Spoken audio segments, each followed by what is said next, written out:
right, now that we got some energy going in the room. All right, so who out here in the audience, this is, you've tried other businesses other than FFL. You've tried a bunch of things. You've tried network marketing, direct sales, solar sales, AC sales. You've tried a bunch of different things. And how many of you guys, you feel like you've tried opportunity after opportunity looking for the thing that was going to be your thing? Is that you? Because that was me, guys. That's my story. So my name is Chirio, like the cereal. I am 27 years old, and I live on a 55-acre farm in Oregon with my beautiful wife and animals. And my journey as an entrepreneur, it started when I was 18 years old, and it started with this little orange can. If you guys are here from Phoenix, if you know, you know. But this is where I met a guy named Grady Polcyn, and I was introduced to an industry called network marketing and direct sales. I fell in love with that industry. I went full-time in that industry. I actually ended up dropping out of school to do that business full-time. We sold energy drinks, and we taught people how to sell energy drinks. That's what we did. We built big teams. And like I said, that's where I met Grady Polcyn. That's where I met Grady's family. They became my mentors. And together we built a team of 10,000 people, and we traveled all over the world. It was the most incredible experience of my life. What I honestly thought is I thought that I was going to be there for my whole life. I thought that I was going to be bringing my grandchildren to conventions just like this. The unfortunate thing that happened was in the dead of night, the FTC decided to come in and they decided to change their laws and standards and rules for that industry, and they shut us down overnight. And in the blink of an eye, lost a team, lost a paycheck, foreclosures, bankruptcies, all kinds of things left and right through that company, and it was hard. I spent years after that jumping from company to company trying to find the thing that was going to be my right fit. I even tried to start my own network marketing company and fell completely flat on my face. I would not recommend it. All of this led me into the digital marketing world. I built a $500,000 a year digital marketing agency, but due to some partnership issues and due to the pandemic, reluctantly we shut our doors in the beginning of 2020. So that's where FFL came into the story. Not many of you know this, but I actually used to work for Grady as one of his marketing people for FFL America, and I really wanted to stay in that box, especially after this roller coaster ride that I've been on the last couple of years. I really appreciated that security that he was able to offer me, and I knew it was something that I was good at. And he kept on planting the seed in my head. Jamie, when you're ready to make real money, let me know. And what it took my wife, who's a teacher, getting laid off from her teaching job during the pandemic, for me to take that leap. My goal when I first got started was just to go out there and replace our $4,000 a month income that we lost. We lost benefits, we needed to replace that income. So I studied, and I passed my test in 6 days, and I went to work. I committed to this business, I committed to the training, and I committed to the process. My first weekend in the field, I was able to submit $4,000. My first full week, I was able to submit $15,000. And at that moment, I never looked back. I quickly made the decision to go full-time, and I realized that my search was over. I had finally found the best business ever. That's right, baby.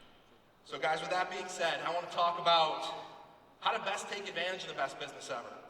And I want to talk about, especially with this being our Lucky 7 convention, the 7 ways to submit 10K a week every week. So I'm excited for this topic, so let's go ahead and get started. So, number 1, it's belief. And of course, you got to have belief in yourself, but that's not what I'm talking about. If you don't have belief in yourself, we got some other issues we got to work on. I'm talking about belief in this company. I'm talking about belief in this industry. Our industry not only survived during this pandemic, but it thrived. You heard from Mutual of Omaha that they survived the Spanish flu, the Great Depression, and now COVID-19, and we thrived. FFL did over $325 million. You guys have heard this over and over again. Paid to our agents. 59 people earned $400,000. That's unheard of, and 3 earned $1 million, which just blows my mind. I've never seen anything like this FFL business with its ability for everybody to win. When I look back at my network marketing career, I know that you can make this kind of money. I have met and rubbed shoulders with people who have made this kind of money for the last 10 years. But it's a more long-term build, and you have to have a huge team. At my biggest month ever in network marketing, I made $12,000. And that took me years to accomplish, and I had thousands of people on my team. Here at FFL, I did that in my first week. Talk about the best business ever. Now, if I shift and I look at my traditional business in digital marketing, I look at my traditional business, the numbers, they looked huge, $500,000 a year. But when you take out paying employees, when you take out paying expenses, paying taxes, splitting up my profits amongst 4 partners, I was left with a couple $1,000s a month, and I was barely living. So, guys, the belief that I've gained in this industry, the belief I've gained in FFL has just been absolutely mind-blowing. And after coming to this event and hearing these speakers, if your belief is not elevated, I don't know if this is going to be the right fit for you. So, number one, we got to raise our belief. Number two, leads. Let's clap for leads. We said we're going to clap every time we heard leads. So guys, if you don't have leads, you're out of business. When I was a network marketer, my leads were my friends and my family. My success was dependent on how many of them would support me and either join me as a customer or as a business partner. I generated leads by making a list of every single person that I knew. I talked to them, and then those who joined me, what did I do? I asked them to make a list, and I powered down through their list of their friends and family over and over and over again until there was nobody left. When I was a digital marketer, I was actually a lead vendor. So I used to generate leads for roofing and solar companies with Facebook ads. But how did I get the company owners to actually go out and speak with? Well, I hired a bunch of college students who were in their dorm who were looking to make money, and I hired a group of overseas virtual assistants, a whole office of them, and I had them each send 50 cold emails a day. And at one point I had 100 people sending 50 cold emails, so 5,000 cold emails a day were going out. And if a business owner was interested, and only if I closed them on a $2,500 per month ad package, I would pay that cold emailer $500 one time. Of those 5,000 emails that were sent out per day, I would get 100 leads. And of those 100 leads, I would maybe close 2 to 3 businesses a month. So I'd pay myself $500, the company would go ahead and they'd take the rest of the profits and split that up. After that, I still needed to maintain that relationship. I still needed to convince them not to ever leave us. But what I love about FFL, I love that here at FFL we have warm buyer leads. When you look at both of those other industries, I see that I had to convince them that they needed what I had to offer. Whereas here with FFL, when we have these warm buyer leads, they're raising their hand saying, I want life insurance. And as Sean Mike says, it's just our job not to screw it up. Can you guys agree? So guys, with warm buyer leads, it's a numbers game. I know that if I have 50 brand new instant internet leads and 100 old leads, I'm going to set 10 to 15 appointments for the next 2 days. I know that if I spend roughly $500 to $1,000 on instant internet leads and I supplement with old leads, I'm going to have a great week. Guys, I started at FFL in August. Since August, I've been able to submit 10,000 a week, 3 out of every 4 weeks since I've been here. And it's all by following the system. It's all by buying leads and never being satisfied with the amount of leads that I had. And since August, I've been able to issue pay just over $200,000 here at FFL, and it's the most mind-blowing experience that I've ever had. So guys, in summary, leads are the lifeblood of this business. Like I said, if you don't have leads, you're out of business. So that kind of brings me to my next point. I've got a bunch of leads, but now what? Number 3 is become a master dialer. Okay, you guys have heard this as well. It's the same thing. Buy leads, dial the phone. You guys have heard it a million times in the training. 85% of this business is dialing the phone. 10% is the in-home, and 5% is the product knowledge. Raise your hand real quick if you think that dialing the phone is the highest paid skill in Family First Life. All right. Make some noise if you actually believe that dialing the phone is the highest paid skill in Family First Life. Guys, dialing's not just the highest paid skill. Dialing is a daily battle. It is not a battle of you versus the client, though. It's a battle of you versus you. Here's a few questions I want you guys to ponder. Are you willing to start early? Because top producers, they start at 7:30 to 8.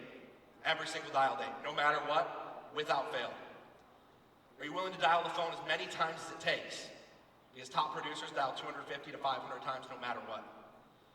Are you willing to plug into the live dials? Are you willing to study the phone scripts?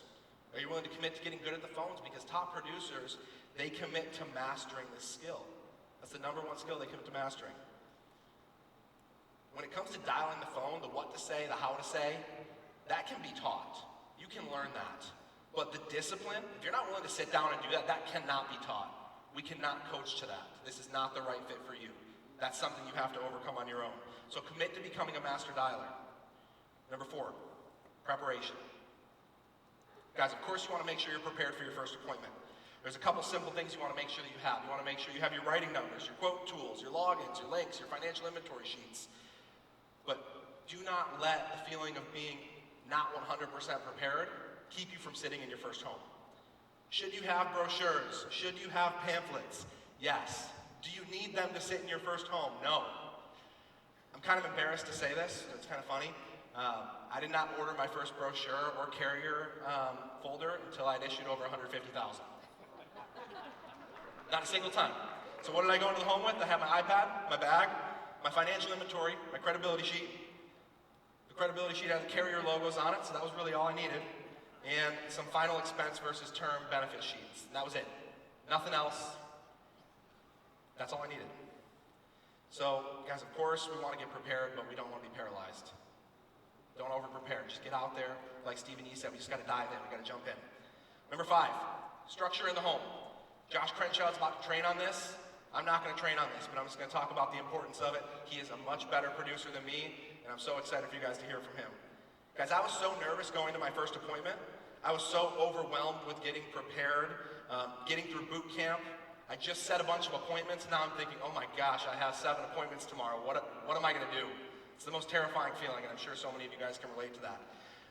There was a video by Paul McLean, the 8 Steps to a Final Expense In-Home.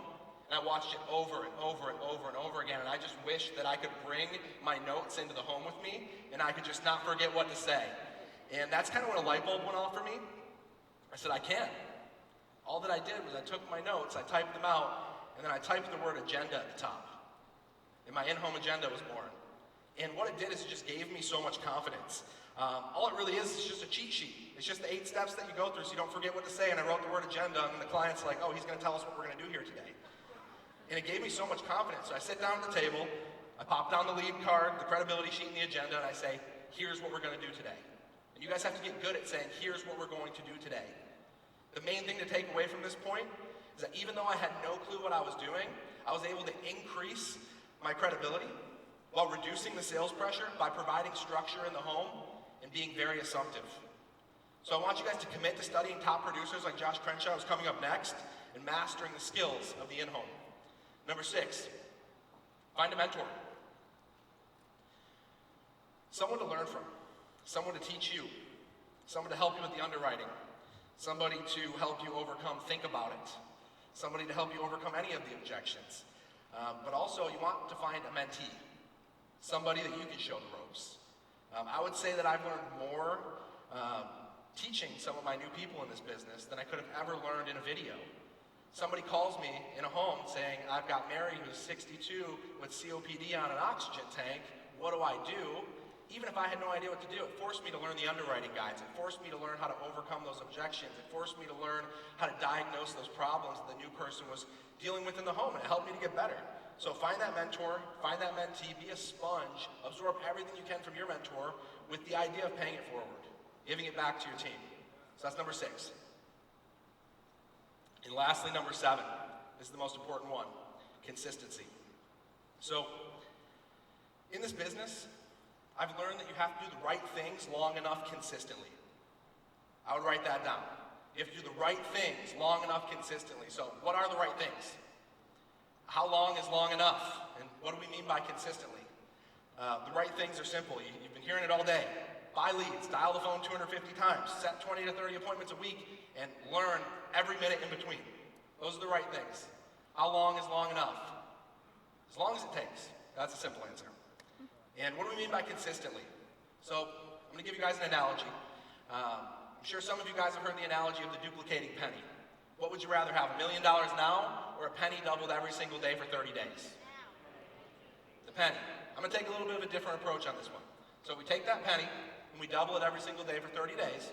We're at 2, and then 4, and then 8, and then 16. At day 10, we're at $10.38. At day 20, just over $10,000. And at day 31, that penny has become $5.3 million. Okay? So pretty good deal. You took the penny. Now, what if instead of consistently doubling the penny every day, we decided to consistently double it every other day? So instead of a total of 30 times, we only doubled it 15 times. When I double that penny, 2, 4, 6, 8, 2, 4, 8, 16, it's $163. So that's the difference between a part-time producer and a full-time producer. $5.3 million to $163. When I double that penny every day versus every other day. So the question I really want to leave you guys with is, are you doing this business full-time or are you doing this business sometimes? Because it makes all the difference. So guys, let's make a commitment. Guys, raise your hand if you're committed to raising your belief in this industry and this company. Raise your hand. All right, keep your hand raised if you guys are committed to buying leads every single week, no matter what. All right, stand up if you guys are committed to mastering the phones. Stand up, guys. Come on, stand up. Get the energy going. Put both hands in the air if you guys commit to never being paralyzed. Always being prepared. Let's commit to having structure in the home. Let's commit to finding a mentor. Let's commit to working our business every single day. And lastly, let's commit to be here a year from now. Because if you guys are here a year from now, you'll be absolutely unrecognizable to the person that you are today. So guys, with that, I just want to end with this. I want to thank Sean, I want to thank FFL, I want to thank Andrew Taylor, Paul McLean, Grady Polcyn. I'm so grateful to follow your incredible leadership. You guys have blessed my family more than you know.